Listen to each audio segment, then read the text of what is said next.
All righty, so we're here. I got a good question for you. Go for it. So, who's a character, and this could be like Marvel, DC, Image, whatever, that you would love to see the Venom symbiote on? Oh, can we get Batman with a Venom symbiote? Oh, He already has the color aesthetic going, so that'll be fire. oh, it would. And then he actually gets powers, so Wait, hold up, and wait, what if his suit like he just ditches the cape and it becomes ooh, kind of like the Batman Beyond suit, yes, and he can just grow with.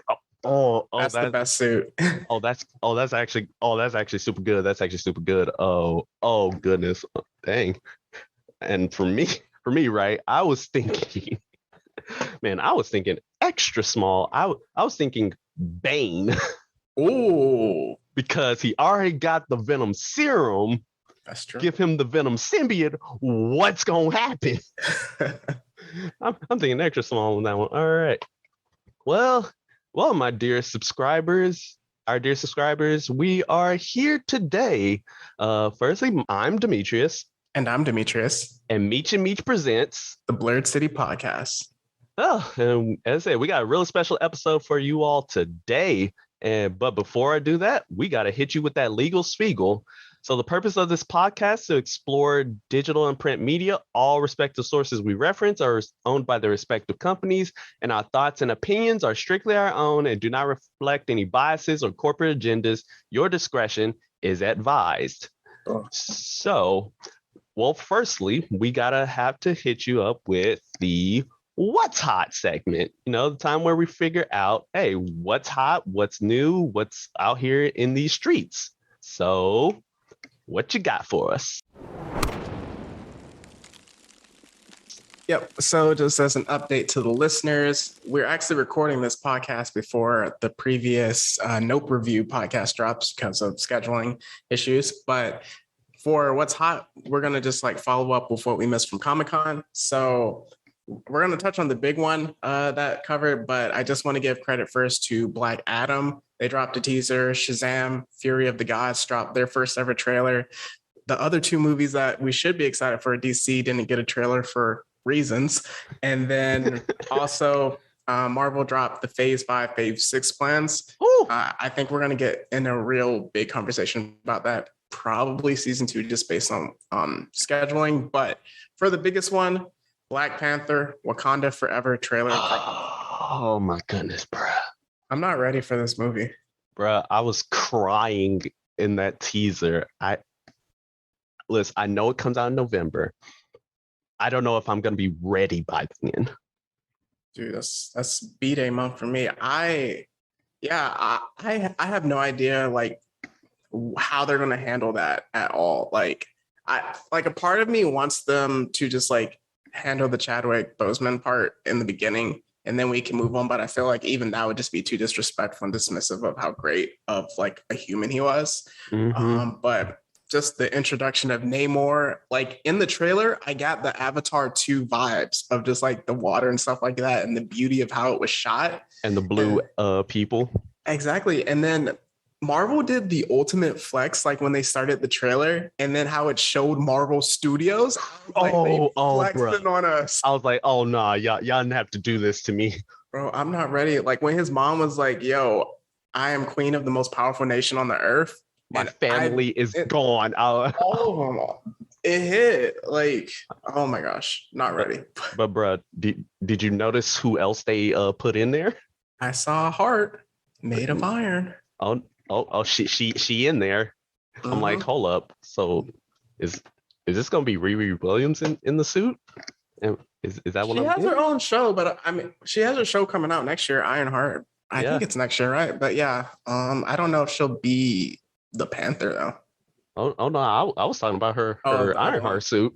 I'm like, are we getting her in her suit? Well, they introduced Black Panther in a non-Black Panther movie, so it's possible. Hey, I'm just here for it. I'm just here for it. Yeah, and actually going along with that, they also like released a teaser for DC's Vertigo Sandman. Right. And And actually, like, they released a clip, and it also hit me in the feels because it was just basically death, and she just like and of course played by wonderful sister, and she's like basically comforting an old man as he dies, and he just and like he's praying like right before he goes, and you're just like, oh, like, that's such a peaceful way to go. So, oh yeah, so San Diego Comic-Con, they just hit us with all the feels and all the emotions. But yeah, so hey, today, as our listeners, we actually have a special type of episode for today.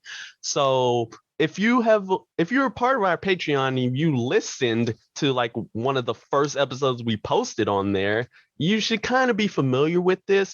It is known as the character analysis. Basically, what we're doing right now is we're taking a character in fiction and we're basically analyzing them, seeing like their story, their personality, see like their relatability to most people, like what lessons we can learn from them, and just seeing like how we can apply the character. So what better way than to kick off the character analysis than with the GOAT, with my favorite character. And if you know who this character is, then congratulations, you get a digital cookie. None other than Venom. Now I want to give a little bit of a disclaimer. We are primarily going to be focusing on Eddie Brock, aka the first Venom, and pretty much we're focusing on him and the symbiote.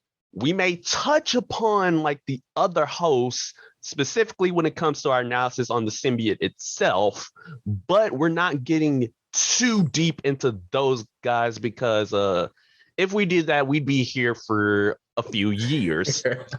And I can go on forever with it, but I'm sure other Meech here, he probably wouldn't be down for that right about now. Well, for one of the hosts, I'd definitely be here for it. But yeah, I'm super excited for our in-depth character study. I know when we did Gar of the Sand, that was extremely fun. It was just like getting a look at a character that we love, but just from a different perspective and breaking it down. And then just even throwing out the Venom character study where we were trying to figure out what we want to talk about next. Venom being like a top 3 character for me, a top 1 for you, depending on the day. But just like, yeah, it's just the excitement that we both had with it.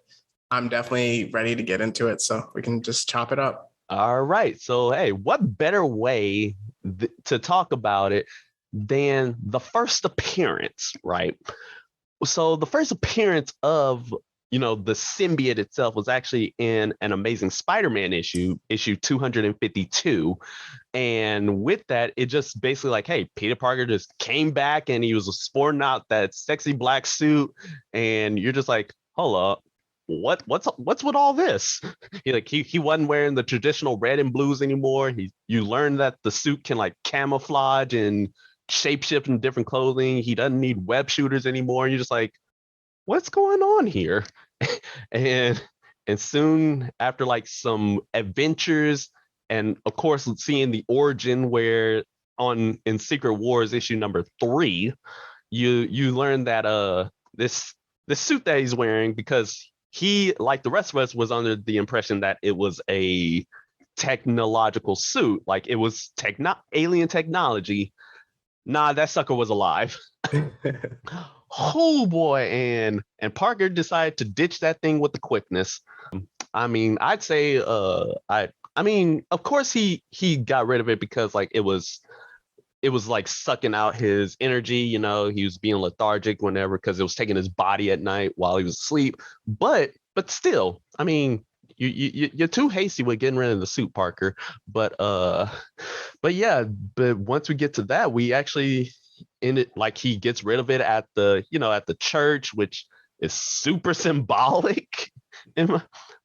Was super symbolic, and then it ends up going on to this character that you don't see until issue 300, or it's technically 299 at the last page, but 300 with young boy Brock.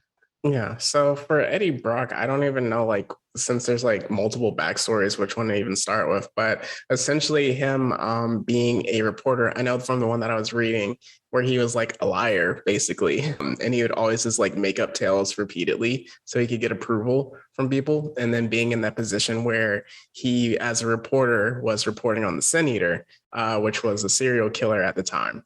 He was in contact with someone that said they were the Sin Eater, but it turned out that in that edition, it was a lie. And then Spider-Man ended up being the person to catch him. So then from there, Eddie Brock ends up blaming Peter Parker for his failure. Well, not Peter Parker, but Spider-Man in general for his failure as a reporter because he catches the real Sin Eater. Oh yeah. And just to add on to the Eddie Brock, like Eddie Brock, this ain't your day, pal. Let's see, his wife leaves him, Gone. Anne Wayne gone. Father disowns him, which in my opinion was kind of a good thing because he was an abusive piece of crap anyways. Mhm. But and then it turns out like, oh yeah, and now I got cancer too. I'm like, Right. well, dang Brock, yeah, if that was how life was given to me, it's like I don't know, I might not have made it either. Yeah, I mean, like he was at the church to basically end it all. Yeah, to unalive himself, but before he could, a little black goo from the stars decides to bond to him again in a church. Like some darkness decides to enter in a church. I mean, there's some symbolism there. I'm just saying.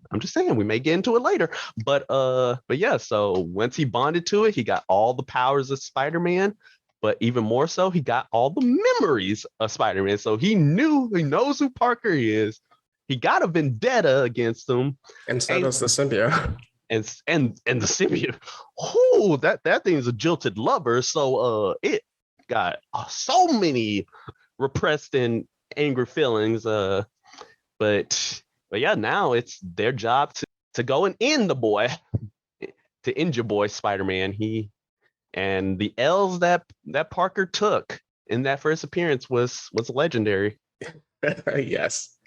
Well, I think it was just like really cool. I like how they introduced him, where he gets rid of essentially Spider-Man's Spidey sense, which was kind of his cheat code in a sense, where Spider-Man is that Spidey sense gets him out of so much trouble. But for the introduction, for the ones that I read, Amazing Spider-Man 300, where it opens up with Venom kind of like shell shocked, leaving Mary Jane shell shocked, but then also hunting Peter Parker. And Peter Parker feels it, but it's not his Spidey sense. It's just like the normal human sense of like, oh, I'm paranoid. So like to even just leave him in that position was like wild. Yeah, and even after Brock took that first L, when he came back, it was monumental because of the fact that at this point in like Marvel Comics history, or in just comics history in general, whenever you had like an anniversary like issue, like issue 100, 200, 300, whatnot, if they introduced a character in that issue, typically that character almost always died or just disappear for good. So when he came back in like issue 317, it was like, oh, this boy's here to stay. And that's staying power, yeah. And that is a big thing because, like, hey, Eddie Brock, he was the first one to like, hey, I ain't about to be one of those fodder characters from other anniversaries. Nah, I'm here, and I'm here to take bodies, and Yeah. bodies he caught.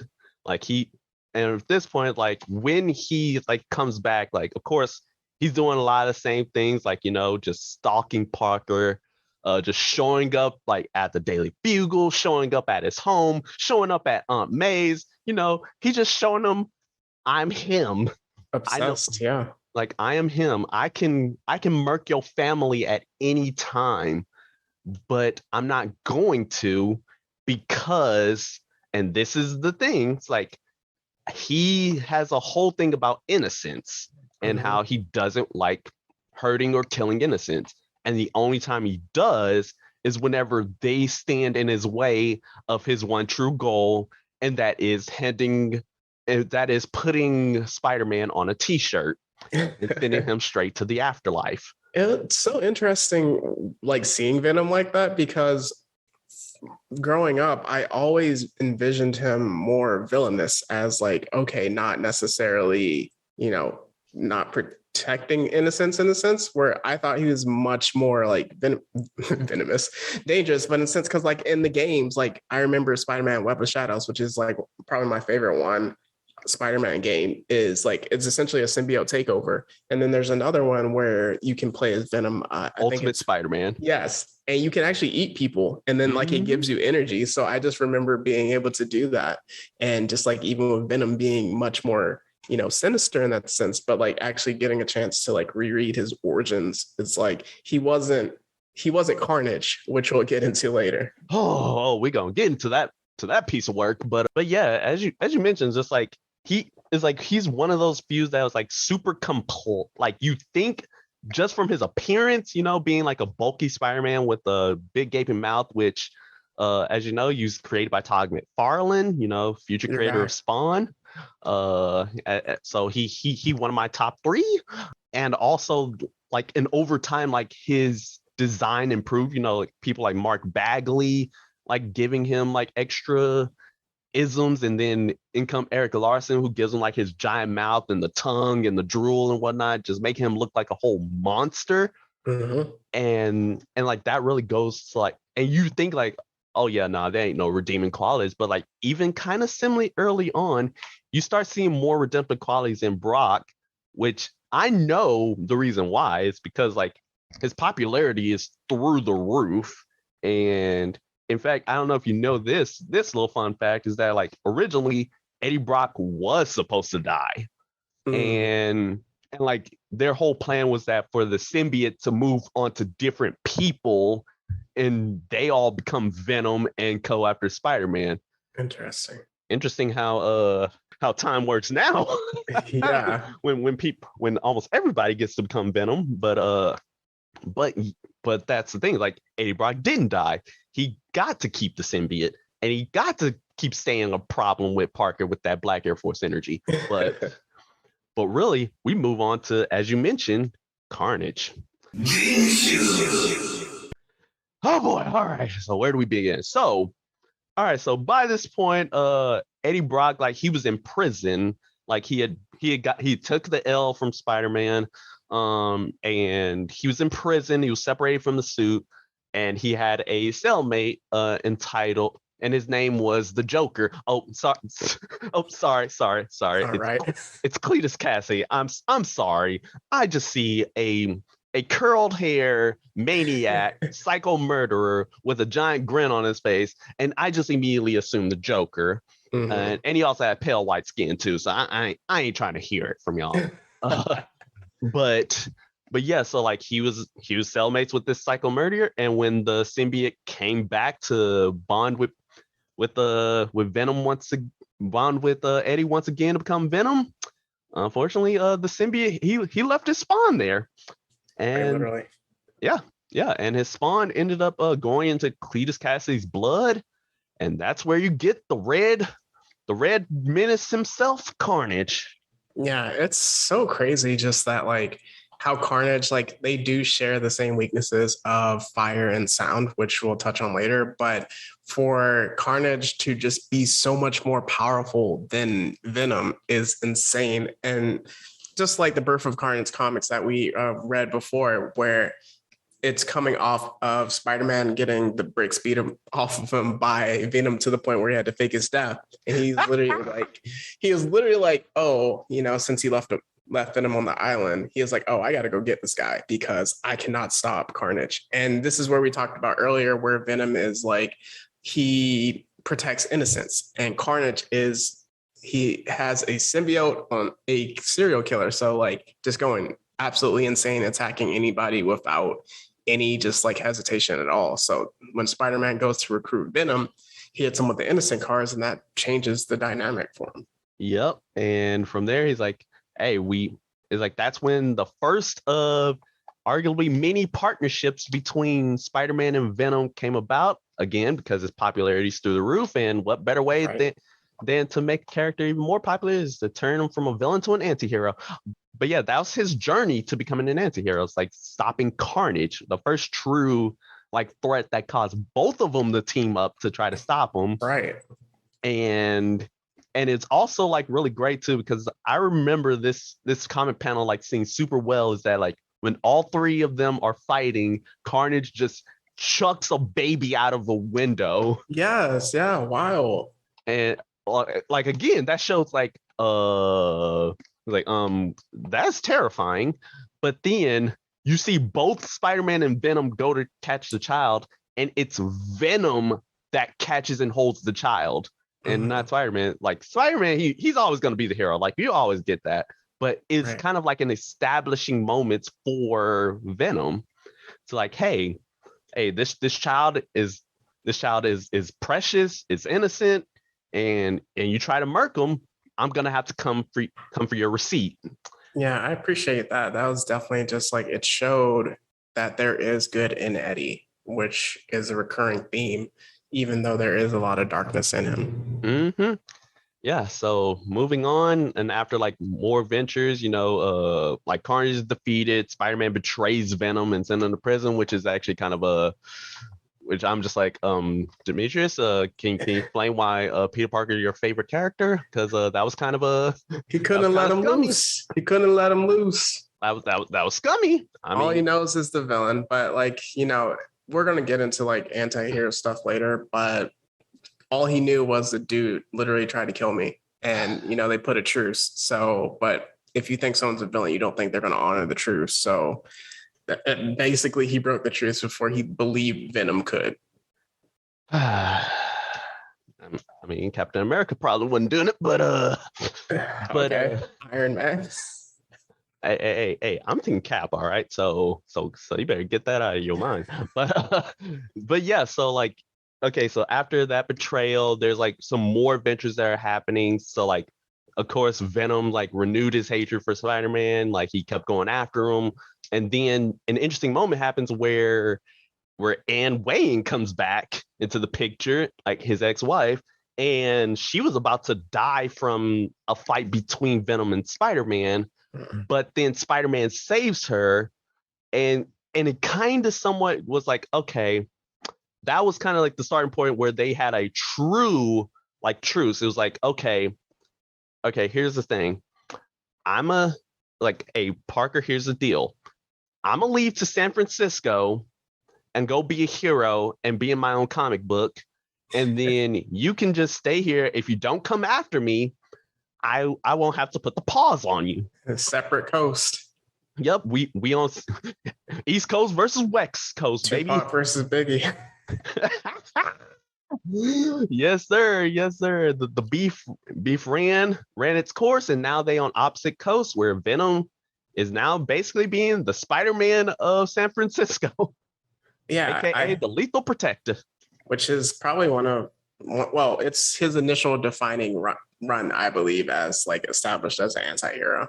Mm-hmm. So, and yeah, from there, it's like he goes on many different merry adventures. Of course, in his first adventure, he goes against 5 other symbiote children of his. But, and unfortunately, Spider-Man did break the truce again. Yeah. It was misinformation. Look, sir, that's 2 times. That's 2 times. Well, right now I'm reading the Immortal Hulk, and a lot of times when you see the Hulk, it's like, oh, it's the Hulk's fault. For like with this specific comic, they showed, oh, there's destruction going on in San Francisco. It's Venom. He's causing trouble. And then he's like, oh, I thought our truce would hold up. I guess I got to go see this man. And of course, when he gets there, I mean, Venom had to put the pause on him. Like he held up his end of the deal. He did. But of course, like everything comes to light. Venom and Spider-Man team up once again, and Spider-Man leaves them alone for a long time. Do we want to get into like what Venom was actually protecting and stuff, like how that established him? Oh yeah. So essentially, like when he's in San Francisco, because of the fact he's a wanted criminal, he's pretty much like has no place on like getting a home or anything like that. of course, his father's there, but of course, his father don't want nothing to do with him. So he ends up living with a bunch of homeless people. And these homeless people live underground in basically old San Francisco that basically went underground after the real life San Francisco earthquake. Mhm. And so like Venom basically now part of this community, and he's protecting them from Carlton Drake and the Life Foundation, Which was who cool. oh yeah, so you're seeing some new characters come into play to kind of bolster Venom's rogues gallery, if you will. So like you got pretty much people in digging suits that fire sonics. You got like a whole organization, again, Life Foundation, who The wields sonic jury. weapons. Let's get into the jury. All Oh the boy. smoke. Oh boy. Is the jury not an example of your past coming to bite you? Yep. So like in this case, like Venom's first kill, like his first kill of an innocent person, which was a security guard at the prison he was staying at, happened to be the son of this guy, uh, and he pretty much funds an entire mercenary task force unit with Stark tech levels of suits Mhm. with the sole purpose of run me that fade Venom. I need you on a t-shirt ASAP. And so yeah, like that's another one of his rogues gallery, and they all decide to come with the smoke. Yeah, it was definitely just cool seeing it.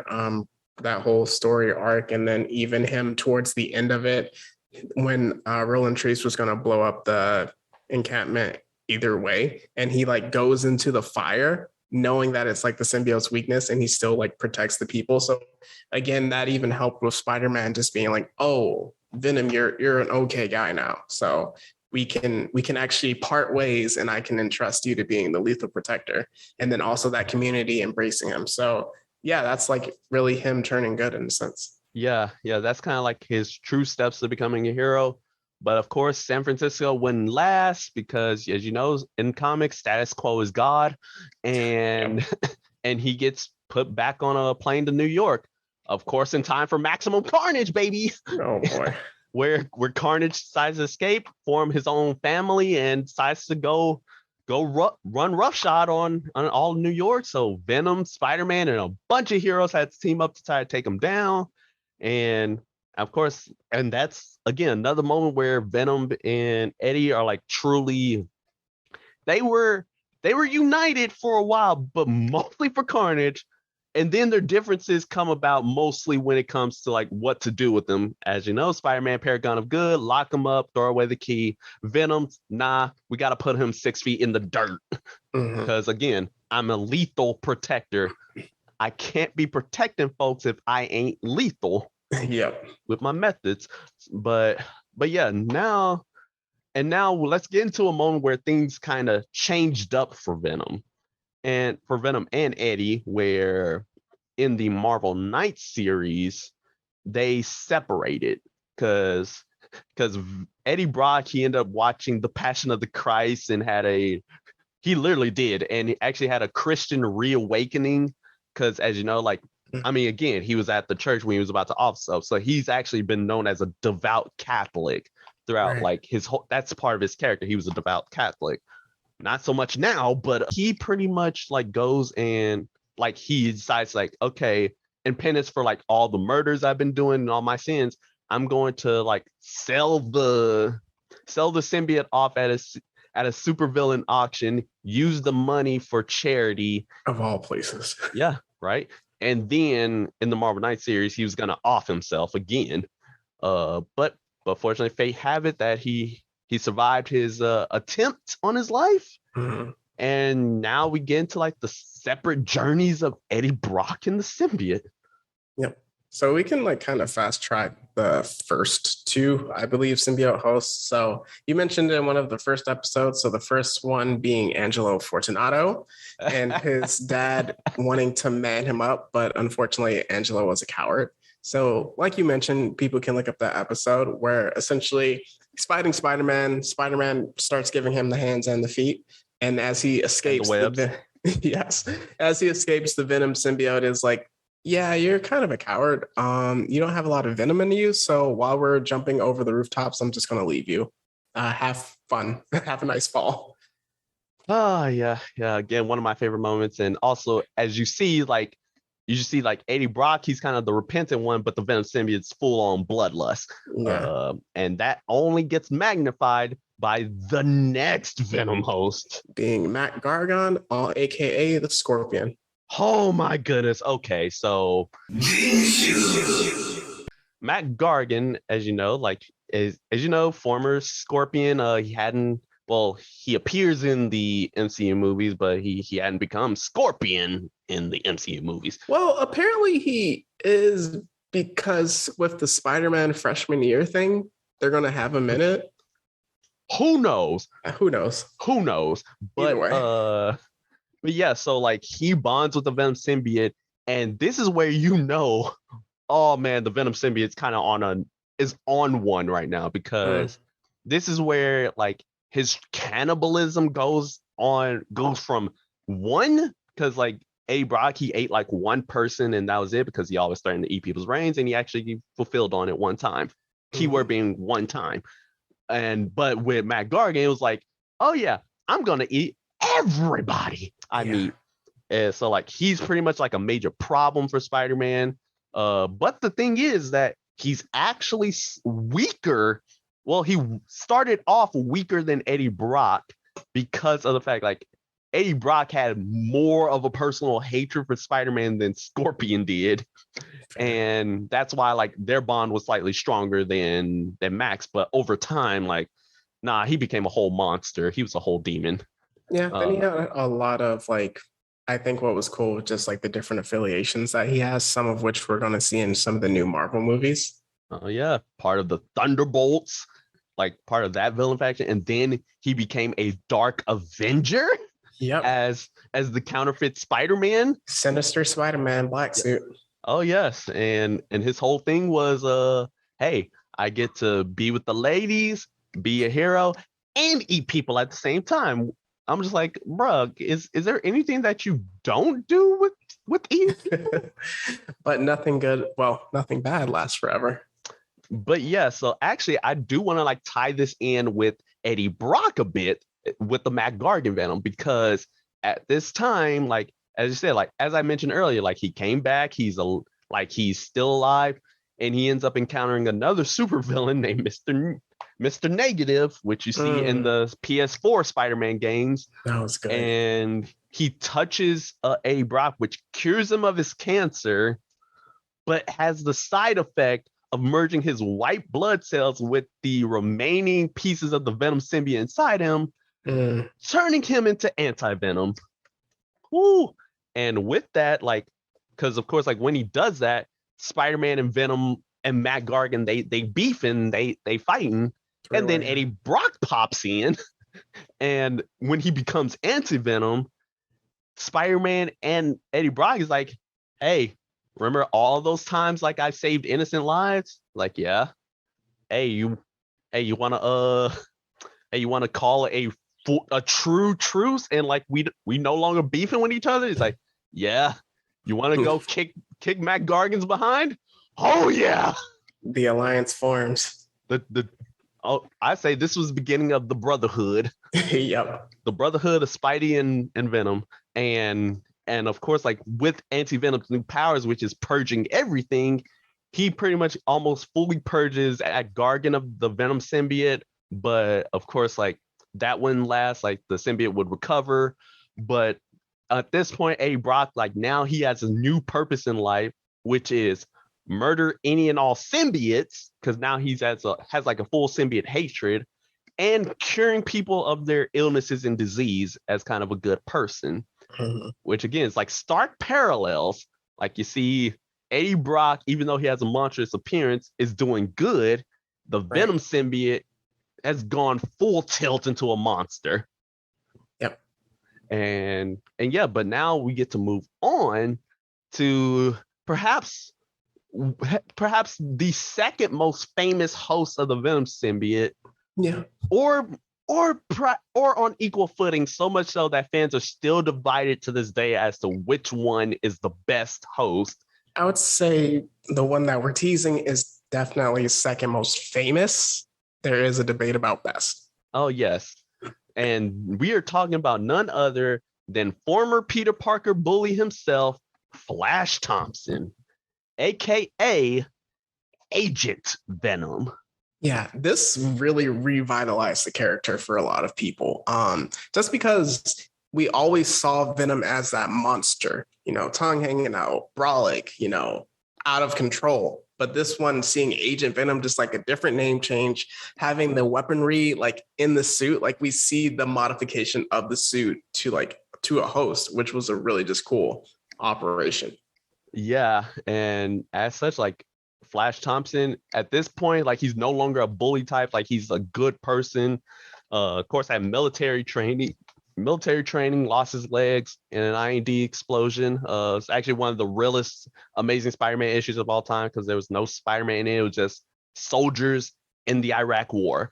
But like as Agent Venom, he's pretty much out there doing good while also trying to keep like the symbiote's bloodlust and rage at bay, while also struggling with his own like anger issues and alcoholism.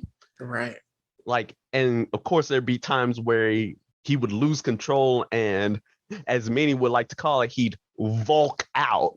Not Hulk out, he'd Volk out. He'd Venom out. He really, definitely just an energy boost. And speaking of which, now that I even think about it, the fact that Sony, they have their own Venom, but they left a suit behind. And we see Flash a lot in the No Way Home series of Spider-Man. So I'm actually interested to see how they would handle that if we get to see an Agent Venom on screen, especially if they put him alongside Venom. So, and if they do, again, take Sony, you out the theater. Like, again, Sony, you have a gold mine. You got to execute it, my boys. Yeah, we just need more Morbius movies. Sir. I still haven't seen it. I still haven't either. And I promise you I won't. But yes, so as I said, at this point, like Flash Thompson, he's Agent Venom and he's doing his own thing as a hero. And then we go back to the Eddie Brock side. There was actually this event called Spider Island where all the people of New York was infected by a virus that first gave them spider powers and then turned them to actual spiders. But to cure everyone in New York, Mr. Fantastic decided to use anti-venom and his healing properties to and pretty much essentially he had to purge the entire anti-venom suit to create a cure for everybody. And Eddie Brock's seen as a hero is like all that good and jazz, but he still was on that symbiote murder mission, and of course that puts him in the eye. That puts Flash Thompson right into his scope because at this point he murdered like a few other symbiotes. He murdered Hybrid and he murdered Scream, I believe. And unfortunately, as again, fate would have it, he would not be allowed to be without a symbiote for long because this man ends up getting forcefully bonded to the toxin symbiote. And as you guys know, the toxin symbiote is the son of Carnage, aka Venom's grandchild. So there's a whole lot of like familial like isms going on. It's like the original host of Venom's wearing its grandson. Oh boy. And of course, like when he's bonded with Toxin, he kind of reverted back to being kind of that monster. Right. Like he never outright like attacked other people. Like he would never like harm innocents, except for that time when the toxin symbiote was in full control of his body. But again, I don't attribute any of that to Eddie's fault because again, he was not in control at all. But when he was in control, he only focused on Flash Thompson. Essentially, Flash Thompson became his new Peter Parker. It's so wild how that happens. It's just like changing up the coins. I really just like with the storytelling of the symbiotes in general is that not only is the symbiote taking on kind of the personality of the host in a sense, but also we see that the hosts are actually struggling. And Eddie just struggling with the different abuses that he had growing up, Flash having his own like PTSD that he had to deal with, and just like Carnage, well, you can't really redeem him, but just like that interlay of where we see the symbiote itself becoming its own entity aside from Cletus Cassidy. Yeah, for sure, for sure. And it's like it's one of those things where like we'll mention full on later about the relatability. So like I'm not gonna get into it now, but you brought up like a whole good point about like struggling with your past. But yeah, so like let's keep on moving. So like Agent Venom, like of course, like Flash and Eddie Brock, they form a truce again, not unlike with Peter Parker, but this time Flash Thompson actually keeps to it, where their whole deal was, hey, I'm just gonna keep my eye on you from the shadows. If you ever lose control, I'll be there to kill you. That's it. And from then on, like actually, Flash Thompson had like a pretty good handle on the symbiote at that time. Yep. And he eventually goes and joins the Guardians of the Galaxy, becoming Venom the Space Knight. I'm just like, oh boy, we haven't seen Venom in space before, but let's see how this goes. Yes. But Bendis actually like decide Brian Michael Bendis, of course he a great pioneer, but he gave probably one of probably like a good controversial kind of thing because of the fact that he gave the origins of the symbiotes. He finally gave them the name of Clintar, and the fact that the world Clintar is named Clintar, and how they're all like symbiotes are supposed to be like paragons, kind of like essentially Green Lanterns and Mm-hmm. Green Lantern rings. Like the symbiote's supposed to bond with like people of good character. They be heroes of the cosmos and decide like save the whole universe. But there's a flaw in the sense that like if they bond with like an unstable or corrupt host, then they themselves become corrupted. Again, you kind of see that with both Eddie Brock and Carnage. Right. They're the most apparent examples because of the fact that like Carnage, psycho murderer, and then Eddie Brock, a jealous, angry, hateful individual. But the symbiote was purged of these negative desires and rebonded with Flash. And so like, okay, so it was like a fresh start, essentially like, hey, we got a heroic Venom for a new generation. Yeah. And these are for the people who never knew that Venom was a villain in the first place, even though his name kind of implies some villainous aspects, but And his outfit is black, so I'm not gonna get into it. I'm not gonna touch it, but yeah, so like of course again things would not last. So after that run ends, oh, we get into probably one of the most hated hosts of Venom. Lee Price. Take a deep breath and get into it. Where do I begin with this like this piece of garbage? Okay, so the whole point of this was that like this run, or well, I say run, but it was like 5 issues with this guy. But essentially the whole point of Lee Price was that he was supposed to take the negative aspects of all of the other Venom hosts and be like a dark mirror to Flash Thompson and give us a more villainous Venom once again. Now, I'm all well and good with that, but their execution was so wrong because of the fact he basically just came off as a supreme edgelord. I mentioned it when I mentioned Spawn again. Like I love Spawn. He's probably like my second favorite character on like multiple days. Like he flip flops with Venom sometimes, but like he was just a supreme edgelord. Like he'd be edgy for no reason. But the big thing, the one thing that made us all hate him more than anything else was that he abused the Venom symbiote. Like when he bonded with it, as you know, like Venom is like a partnership. Sometimes the symbiote would take control of you against your will, and sometimes not so much. This is the only case where the Venom symbiote is actively wants to do good, but the host is so villainous and like imposes his will on it that it forces him to do evil acts like, such as murder people. Yeah, that time of Flash just really changed him.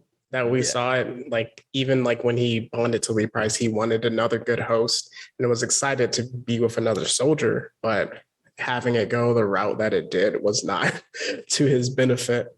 Yeah, yeah. Again, flowers to Flash Thompson for getting us a great Venom, A great run. a great run, a Venom that is so great that he's actually remembered upon, and he actually got a new symbiote because they just could not leave well enough alone, and they did not want to leave him symbioteless. But back onto Lee Garbage. So essentially his whole motivation is, all right, I got the symbiote now. I want to rule the criminal underworld under Black Cat because at this time, because of Superior Spider-Man, Black Cat was a villain. Mhm. But of course, Lee Price decides to say, hey, I'm go ahead and try to kill everybody. And the Venom symbiote is struggling.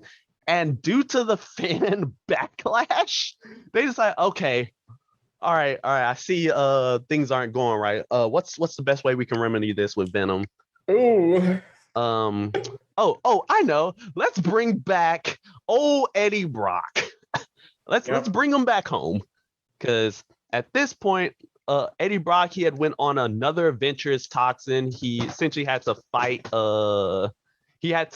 Carnage once again, because Carnage decided to go for, and this is actually one of the first times it like had a true Lovecraftian like style horror story Right. where Venom was trying to get Carnage was trying to get the Darkhold, and he wanted to we wanted to summon Cthon and bring about an age of darkness and all that guys, and and Eddie Brock, he pretty much gives up the toxin symbiote in order to stop Carnage. So at this point, he's symbioteless again. So it's like, okay, let's bring Eddie Brock right back in, and he manages to convince the Venom symbiote that it's strong enough to rip away from Lee Price with the help of Spider-Man. So they were a duo once again. They were both a duo once again, and unfortunately reunited, and it feels so good. Oh Yep. yeah, Eddie And Brock is back. and didn't Cletus finish off the Lee Price era as well?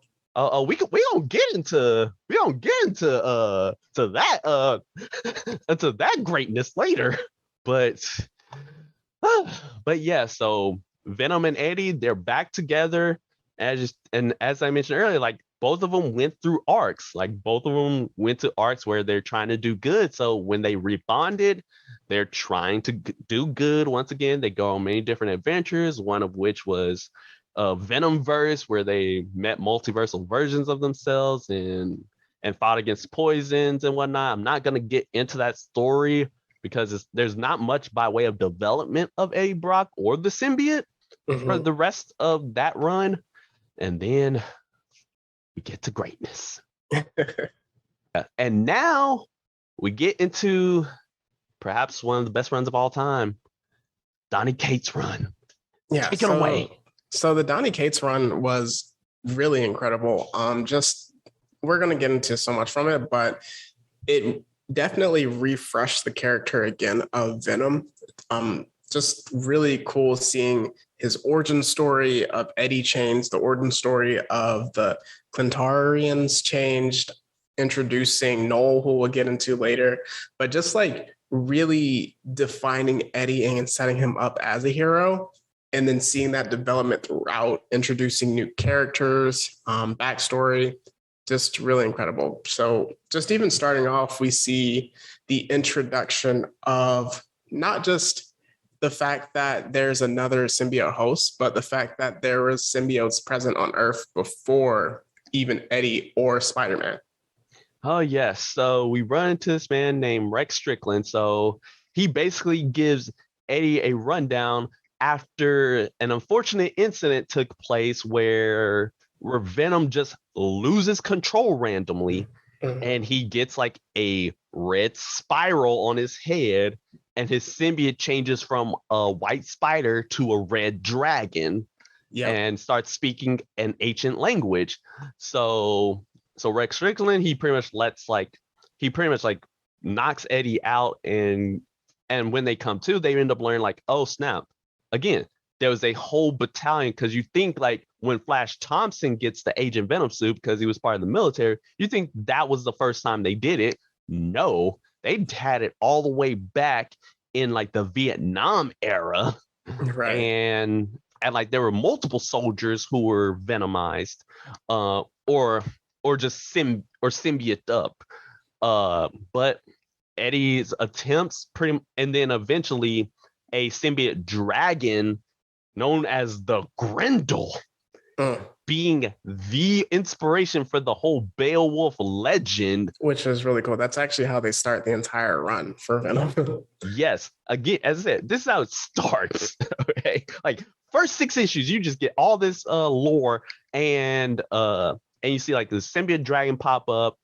Eddie Brock, like he was about to go fight him, and then he gets kicked in the back of the head by a real one. By our boy Miles Morales.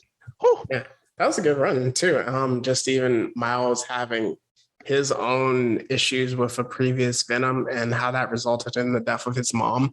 But just even establishing why the Grendel and the Dragon, we then learned that the Clintars actually have a god, and his name is Null. And if you've seen Thor, Love and Thunder, where the sword comes from is from Null, which I think we both were kind of theorizing that the figure we saw on the ground was actually Null. After reading this, I was like, oh, that had to confirm it because the picture is almost the same. But Null essentially he was born in the dark, like Bane, but he more is the darkness in a sense. Yes. Null the problem. So his whole deal is that, again, like in the past, like he was born from the darkness, and then Celestials come in to make creation, and Null was not having any of it because, like, hey, you bringing light to my darkness. You coming up in my block and trying to gentrify it with life. So I'm gonna have to run y'all's pockets. That's how you know he's evil. Like they literally just brought light into the darkness, and he was like, "No, y'all gotta die." Yes, and he creates all black the Necro Sword, again the same sword that you see in Thor: Love and Thunder, and he uses it to decapitate the Celestial, and that decapitated head is now known as Nowhere, which you see in like Guardians of the Galaxy and whatnot. Of course, the other Celestials, they decide to jump this demon, but they decide to jump him, and he gets banished for a little bit. But that's where he starts getting creative. He creates like symbiote armor, and he goes out and he tries to kill life itself. And he fights this one warrior and gets knocked out, and that's where Gord gets the Necro Sword. But we also learn from how he created the Necro Sword, this is where the symbiotes have their weakness of fire and sound. Yep, that's where their weakness come from, not from the fact that, oh, they're born in space, so like they wouldn't know what fire or sonics was, but it's actually because it was an echo. It's like generational trauma. And from there, like Null, he pretty much learns that, like, hey, if I just create beings from my own shadow, from the darkness, and infect others with it, I can control them. And that's where symbiotes come from, folks. So he pretty much creates like a whole host of symbiotes to bond with people, to become his slaves, to enslave life itself, and then eventually end it. He creates the Grendel symbiote, which like was actually his second symbiote, apart from the Necro Sword, and it goes to Earth, start running roughshod, and then Thor comes in. Thor decides to give him the almighty smackdown with Mjolnir, and that stroke of lightning ends up severing Null's connection with the symbiotes, which caused them all to rebel against him, and eventually wraps him and it cages him, and him being like wrapped in basically a cage of symbiotes. That's where the planet of the symbiotes come from. Right. Because it's not a planet, it's just a swirling mass of symbiotes. And the word Clintar is not the name, it is their word, their like language word for cage. And so Null is pretty much been on that world sleeping for this past millennia, but the Grendel awakening, and it ends up becoming Null's avatar. Right. So basically just skipping on just a little bit, like of course Eddie, like him and the symbiote, like they pretty much are like stuck in space, and then they start falling because Miles Morales end up saving the two of them, and they fall because at that point the symbiote was also kind of purged by Null, kind of echoing the Michael Bendis run where like, hey, the symbiote was purged of its evil in the Guardians of the Galaxy, but then Null tries to purge it of its goodness. Yes. Oh my goodness, the parallels there. But the process was incomplete, so it rebonds with Eddie, and from there it gains new powers. Yeah, so just with the new abilities, like since he had a taste of the actual hive mind and the taste of a god, we see that Venom has wings now, which is really cool. So he has this real scene where he starts flying, which we've never seen from a Venom before. Then going from there, just to speed it along, he defeats the Grendel, essentially holds it in a furnace, like a high level furnace, and it burnt, and Eddie like has to like use his own physical ability to hold the door closed. It burns his back almost completely, and Venom, in its attempt to try to save him, basically becomes brain dead in a sense. So it loses all of its personality. It can't talk to him. But we do really see like just a cool few scenes of Venom as a dog, and Eddie's just like walking him. So I haven't seen Venom as like a separate entity from Eddie like that before. But speeding along, we then find out that Eddie has a son named Dylan. And that's like, it's from Anne's kid, and we never seen that before. So just initially he believes that to be his brother. But once just like an issue with his dad arises because he goes to him, then we see that he has a son. But then we also have an introduction of another Reed Richards, the Maker, who is definitely a problem, but like they always get the upper hand on him somehow. But we then learn that every person that has the Venom symbiote in them, essentially in their codex, think of it as like in your spinal fluid, in a sense of Attack on Titan, where you can't necessarily get rid of it. So going from there, the Maker gives him a taste of the Venom symbiote again. And then we see that, okay, he gets a taste of Flash Thompson, who died after heroically saving the day from the Red Goblin at the time. But then just transitioning there, we have an invasion of the Elves, and we see a really cool scene where Eddie, he kind of loses the symbiote at the time because it essentially lied to him about his whole backstory. So we're going to get into retconning, but his backstory is kind of changed based on the Venom symbiote. So he gets a Dreamstone and is able to, of course, just use the symbiote, get the power to be a symbiote again. But this then leads into a really fun run, which is the Absolute Carnage run. Oh yeah. So at this point, like in the background, Cletus Cassidy had died after the end of Venomized, but a cult arises. The cult of Null revives Cletus Cassidy as Carnage, or should I say Dark Carnage, and pretty much he gains more power than ever imagined, and his whole purpose is to reawaken Null by obtaining all the codices from every single symbiote host. So he's going ground running roughshod, either digging up the bodies of dead symbiote hosts and ingesting their spines, or going to the alive ones and unaliving them. Chief example is Lee Price.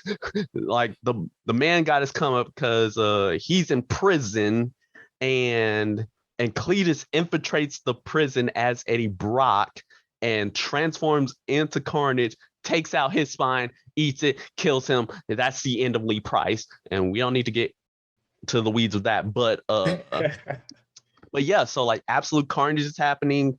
Venom pretty much tries to do 1-on-1 on Carnage. That went about as well as you would expect it to, because of the fact that the symbiote and Eddie rebonded for the first time in a while. So like their bond was incomplete, and plus they were still arguing in their heads because of the retcons that have been happening and what the symbiote did to Eddie. So they decided to go call upon Parker. And reminder, this is a Parker post One More Day. And so no one should have known who Spider-Man was, but Eddie Brock and the symbiote did, which I'm just like, bravo. Thank you, Donny Cates. And there's actually like a good in-story reasoning for that because of the whole situation with the Red Goblin and Peter Parker rebonding with the symbiote. But moving along, like there's many different like cool aspects. The art's phenomenal, but in story, right, you have like Spider-Man, like Peter Parker, he's going to recruit all the heroes who've been bonded with symbiotes. And then you get Eddie Brock, who's trying to protect Dylan, who still doesn't know he's his son. And then while also trying to like recruit other villains who tried to be that. But unfortunately, his only choice, the only one he got to was Matt Gargan. And Matt Gargan, he got his he got paralyzed because Carnage decided to run the ones. And by Carnage, I mean the Norman Osborn Carnage.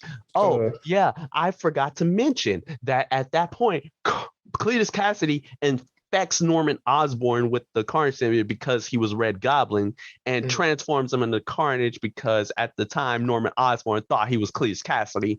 Roll with it because comics. But yeah, we're just moving along speedily, heavily. Like, of course, there's battles that be had. Venom merges with the Hulk, which the Immortal Hulk, which that was just yes, sir. Of course, Carnage ends up beating that version, beating Venom Hulk, and then Venom ends up merging. And then Eddie Brock merges with all the codices that have been collected to become a new version of Venom. And he creates his own Necrosword to kill Carnage. But unfortunately, Carnage put him in a lose-lose situation to where if he didn't kill Cletus, then he would have killed Dylan and Noel would be freed because then we learned that because of the fact that Dylan is Venom, Eddie, and Anne's child, like he's part Codex, which grants him superhuman powers to basically be the Neo, the chosen one of symbiotes. But yeah, he kills him. He pretty much rebonds with the Venom symbiote. Unfortunately, rebonds with everything. So Noel gets awakened. And after an adventure where Eddie pretty much purges the Carnage symbiote and then goes out to, and then him and Dylan end up going to a different universe where Codex lives, who's an alternate universe version of Dylan that works with Noel, and meeting Anne Wang, who's Agent Venom. Again, those are great stories, but that's for another time. We get to the King in Black. Yes, which just to simplify it, the King in Black, so Noel actually arrives on Earth during the time where they're on a different universe. And when they come back, there are no more stars because Noel has surrounded the Earth in essentially a Clintar prison, eating the stars and all of light. So that was his goal. And the whole world essentially has to fight against him. And he's already taking control of a lot of heroes at the time.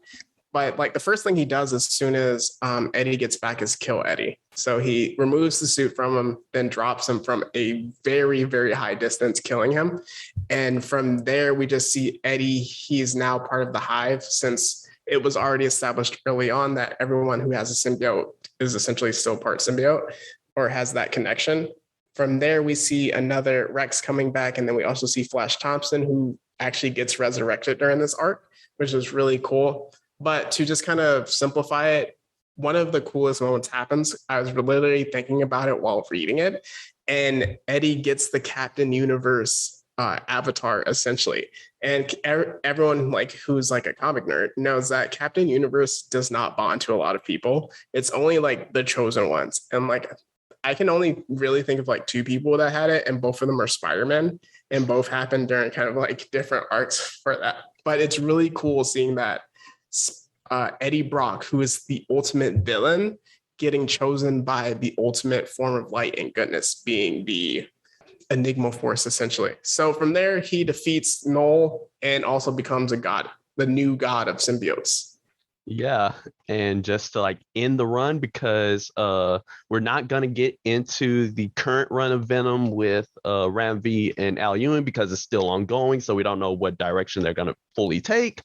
But at the end of the case run, Eddie, because of the fact he's the new god of symbiotes and he's still human, and so he didn't have the physiology of it, he rapidly ages to an old man.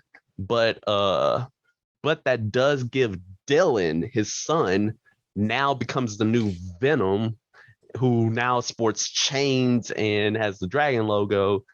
And of course, Eddie approves of it, and they pretty much leave the run as the new Venom. Yeah. And yeah, like again, phenomenal run, but we're here to talk about the character right now. So let's dive into like, hey, what makes like the character like of Eddie and the symbiote like really relatable and special? For me, it's literally initially how they got introduced as being a flip persona of Spider-Man is one thing that's really cool. Just the black Spider-Man suit is one of the most iconic suits in all of just like superhero fandom. And for Eddie to come in as like the villain and not just stay there, but then have character development. We see in the retcon where he actually didn't have a sister, which was definitely strange initially, but him having his own tragic backstory, but the relatability is like, oh, I'm actually struggling. I'm not perfect. And I have to wrestle with that because in the new run, he definitely wrestled with, hey, I'm not deserving of being Venom, but somebody has to do it essentially. And then that ultimate, like I said, being Captain Universe was like the ultimate validation of, hey, you're actually a good natured person. Yeah, definitely. I love those points. And yeah, just like seeing basically his turn from evil to good, and him recognizing that like, hey, I have these faults and I kind of didn't handle them well, but I'm like handling them now, and I'm handling them in a healthy manner, which is something that I believe a lot of us can relate to. Like, hey, we all struggle with something, whether it's trauma or anything like that, but like how we handle it is like the true mark of a hero or villain. Right. But another aspect that I really love about the duo is just like how much like the relationship between Eddie and the symbiote kind of symbolizes different things. It symbolizes addiction slash like addiction, where like sometimes Eddie like he couldn't be without the symbiote, and then sometimes he hated that symbiote with a passion and didn't want to be with it anymore. But then it also gets into like exes and abuse and whatnot, because like as you said, like with the retcons in the case runs, like the symbiote, it gaslit the mess out of Eddie. Absolutely, yeah. Like it made him think that he had a sister that never existed. It made him think that like in his backstory, like he was hit by a car, when in reality he was the one driving the car that hit the kid. Right. And then there was also probably the biggest one is that it made him think he had cancer. And also think he had a uncle that had cancer. Yeah, it made him think he had an uncle that had cancer, and also hid the fact that he had a kid. Right. Like bro, like all those things was like pretty terrible. And the reason that the Venom symbiote did all that was because it didn't want to feel abandoned again. Yeah. Because like essentially Spider-Man breaking up with it kind of left like some major holes in the symbiote's heart, if you will. Abandonment issues for real. Yeah. Yeah, and like and and that's extra relatable. But essentially, like the symbiote itself, like it didn't handle its trauma well, so it tried to impose its trauma, basically a way of its trauma to Eddie, and tried to gaslight it into where like, hey, you'll never leave me, I right? I like how you said that because it definitely was that person that's like, hey, we're they weren't even on the verge of a breakup, but it was just like they create things that you have to handle together. And it's like, okay, you need me in this situation, or like I'm going through this situation. I need you to stick with me. And even throughout that entire Donny Cates run, we see them get separated so many times. But also, just to repeat, they would always say we're stronger when we're together. And to see that play out at the end was like really beautiful because it starts off their entire relationship, being at symbiote is okay, we both hate Spider-Man. That's our tying bond. Then it just goes from okay, we're trying to do better. And then I abandoned you and then you come back to me. But then also just like it's kind of like familial now. So Yeah, but yeah, most definitely, as you said, like the bond between them is perhaps one of the strongest bonds that you could have. I actually know like there's this book called Venom: The End, which is technically not canon, but essentially like the symbiotes like it's like at the last days at the end of the universe, and it goes over its past and it marks like all of the hosts that it had and like what level of bonding it had. It was like like out of 5 stars, it was like Spider-Man was a 1, Lee Price was a 1, I think Flash Thompson was a 4, but Eddie Brock was the only one that had a 5. And that again, that just goes to show like the two of them, like they pretty much went through their trauma, and they realized that like only together without any of the extraneous like baggage that they have, like right. and just all like the mistakes that they've made in their lives, like at the end of the day, if they work on it together, they can get through it and eventually like overcome all the odds and go from a true villain to a true hero. Yeah. Which I think it's really interesting. Even thinking about Venom is that Venom became essentially a hero through his own redemption arc. And with the other two biggest Spider-Man villains, in my opinion, we have Dr. Octopus, who became the superior Spider-Man, but he became quote unquote good through nefarious means. And then he still kind of has his own way of doing it. But then we also look at the Green Goblin, who actually never really had that redemption arc. Like he only got worse to the point where they had the Red Goblin arc, which is amazing to think about.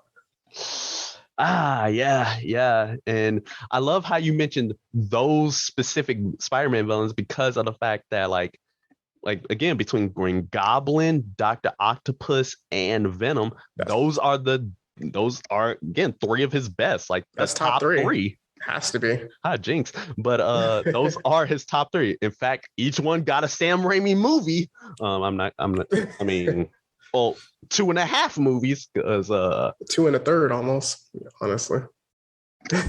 and I'm gonna get into that later, but it's oh man, I'm gonna get into why Topher Grace is absolute garbage. It's Venom, but yeah. So like at the end, as you say, like at the end of the day, those are like his 3 best like characters, right? And I do want to like update you a bit in the sense that Norman Osborn actually got redeemed. Like he's currently redeemed right now, and he's currently like on the good path. Let's see how long that lasts.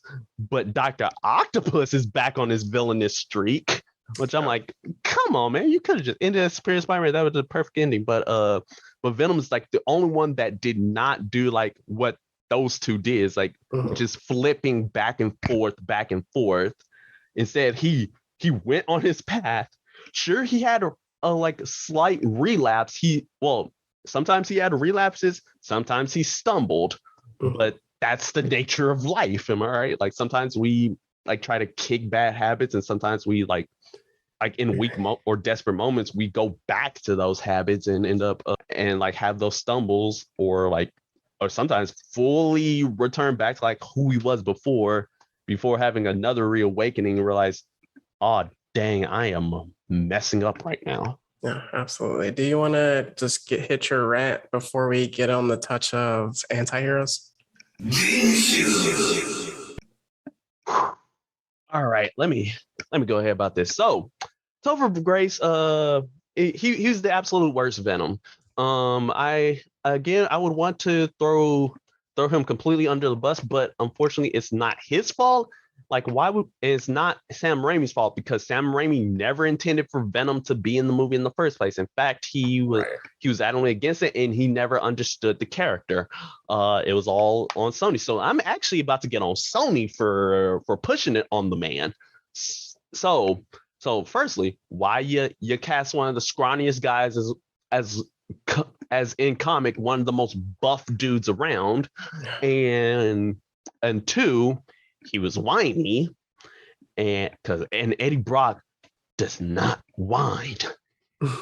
Thirdly, Venom is scary and he take bodies.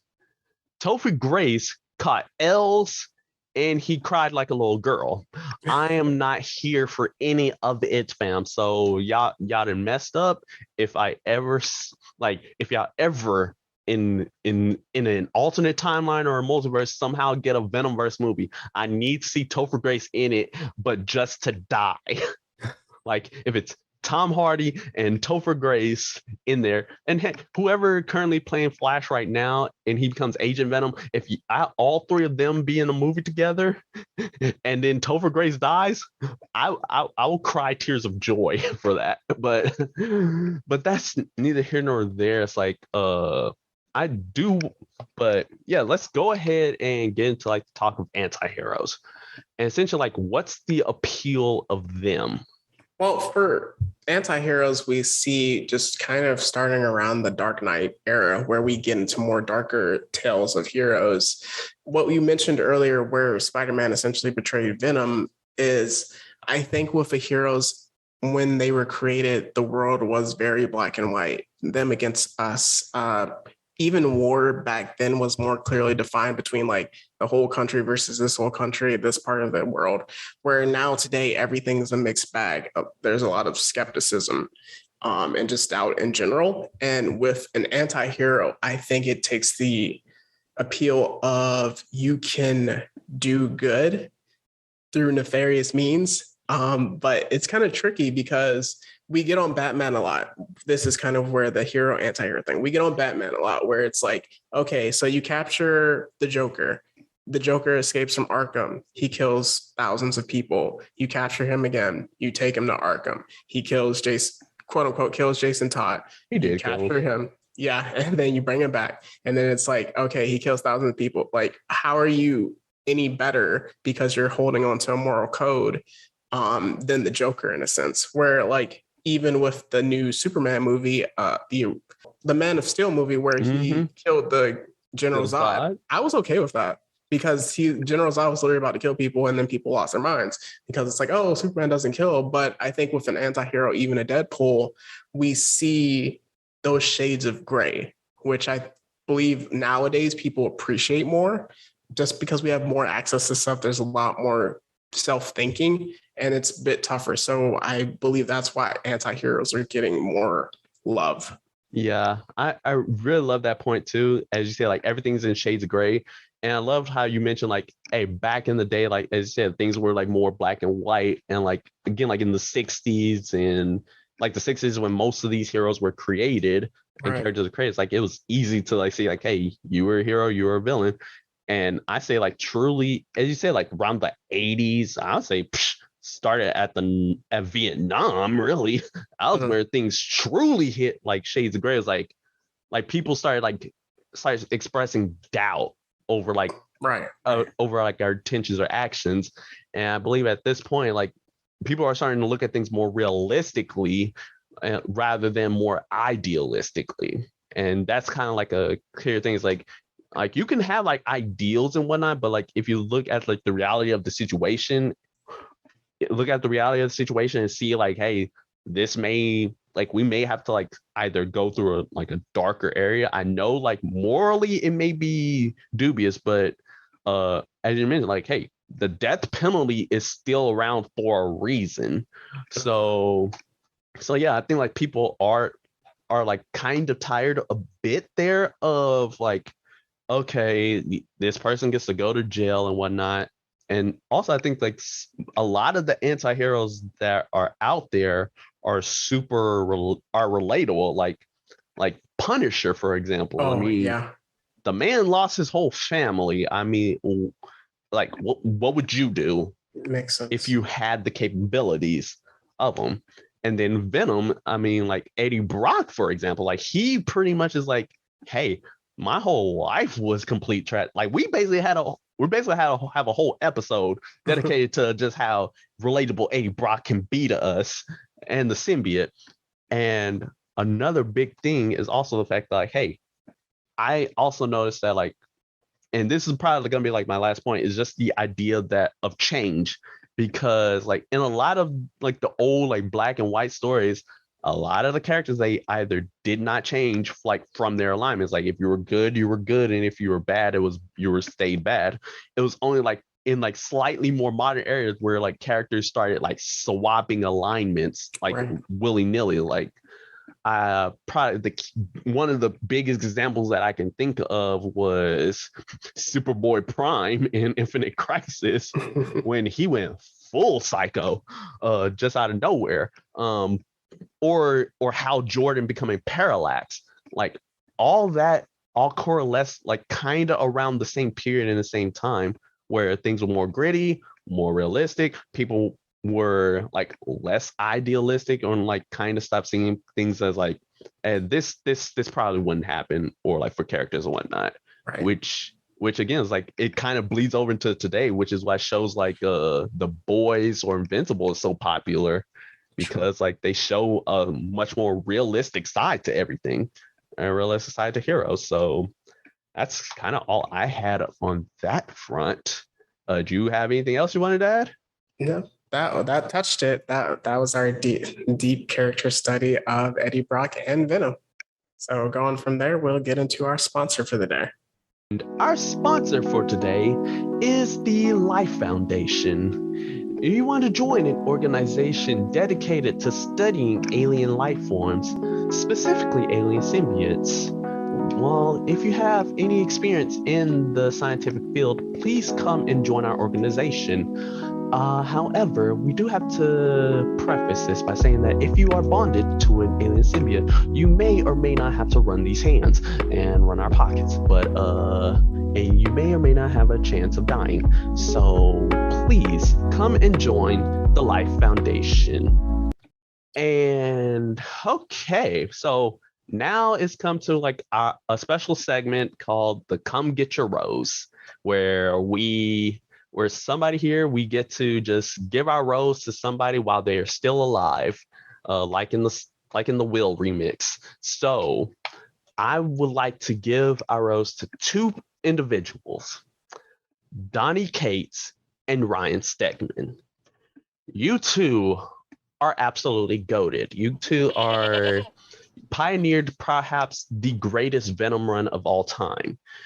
Donny Cates' writing is just amazing. It is bar none. Like you write pretty great stories, whether it's about fatherhood or just making something just cool and awesome. And then Ryan Stegman, you just back him up all the way with your stellar art. It reminds me so much of just like metal and like heavy metal and just rocking out and you just know how to just convey so much emotion on the page and convey everything. Like you guys are like a power duo, and I'm just so honored to like have met y'all in person and also virtually on your Discord and Substack, the KLC Press. So like I'm honored to be able to know y'all, and I'm definitely looking forward to Vanish #1 for KLC by Image Comics, because I know you guys are going to absolutely destroy it. So here you are, and please come get your roses.